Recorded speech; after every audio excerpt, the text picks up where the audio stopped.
The question that people most often ask me about being a deacon is, how do you have time to be a deacon? Work and kids and all that goes with it, it's a fair question, and the honest answer is, I don't really have time to be a deacon. But I'm not a deacon because I had extra time laying around and wanted to pick up an extra hobby. In college, I earned an undergraduate degree in theology from what I would say is one of the best theology schools in the world. I spent 4 years reading scripture, reading church documents, reading modern and ancient theologians. And then, because so many people there were studying theology, we would spend hours in the cafeteria and in the dorm debating and discussing and arguing all of these things that we were learning. Now, of course, we still had plenty of time for movies and Frisbee and Super Smash Brothers and the other staples of college life. But then came graduation, marriage, a job, real life. And instead of trying to figure out Aquinas, we were trying to figure out rent and insurance. I quickly stopped thinking the way that I used to. I quit praying the way that I used to.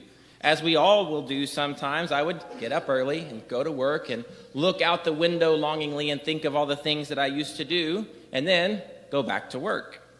I was so tired from daily life that when I'd get home, I just wanted to sit down and do something like watch a movie. Surely, there was something more. I knew I was doing God's work with my family and with my job, but I also knew there was something missing, something that I knew could be there and had been there before. I was made for something more, and I knew it. I just couldn't grab onto it. Have you ever thought to yourself, there must be something more to life than this? Maybe the thought hits you when you're doing that necessary part of your job that you most dislike.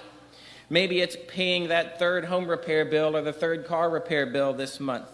Maybe it's the alarm clock going off earlier than you wish that it would once again. I expect you know when this thought hits you for you because I think that we all feel it from time to time. From an early age, we are told you can be whatever you want to be, and we think that someday we will go and change the world. We look around at the world and we see things that we wish could change, and we know there is work that needs to be done out there, but yet here I am at the grocery store paying twice as much for eggs as I used to go home and make a meal that my kids are going to say is disgusting. Surely, there is something more to life than this. Do you wonder if 30 seconds before our gospel started today, Peter or Andrew or James or John was hauling in a wet, heavy, fish-smelling net and thinking, surely there's more to life than this? And maybe there's something about hard labor done as an oppressed people under a totalitarian rule that they just really enjoyed, but my guess is they felt something missing.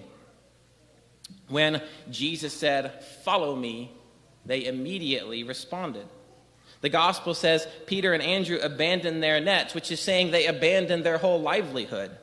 James and John left their father behind and followed Jesus. Like we all do, they wanted to change the world, and these guys did. We are still telling the story of these poor fishermen 2,000 years later. Throughout the liturgical year that we just began, we will be reading the Gospel of Mark. Mark's Gospel was written for big city people living in Rome, and the big city folk had busy lives and didn't have time to waste. They didn't want to mess around. So Mark's Gospel is the shortest, and it is full of words like immediately. In fact, Mark uses the word immediately 41 times in his short Gospel. The rest of the New Testament put together uses the word immediately 10 times. Today's story will not be the only gospel we hear this year, that we will encounter someone who feels something is missing from his or her life. Then that person will encounter Jesus and will instantly know they have found that something more, that something missing that they were looking for. What they are missing is Jesus, and Jesus will lead them to the Father. In his book, Mere Christianity, C.S. Lewis gives us some insight into this. He says, creatures are not born with desires unless satisfaction for those desires exists. A baby feels hunger. Well, there is such a thing as food. A duckling wants to swim. Well, there is such a thing as water. If I find in myself a desire which no experience in this world can satisfy, The most probable explanation is that I was made for another world.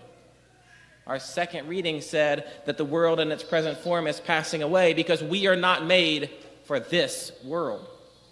Jesus is standing before you today. He stands before you in this word that we just proclaimed. He will stand before you on this altar. Will you come forward to receive him? Will you come? Will you come immediately? And will you come with your whole heart?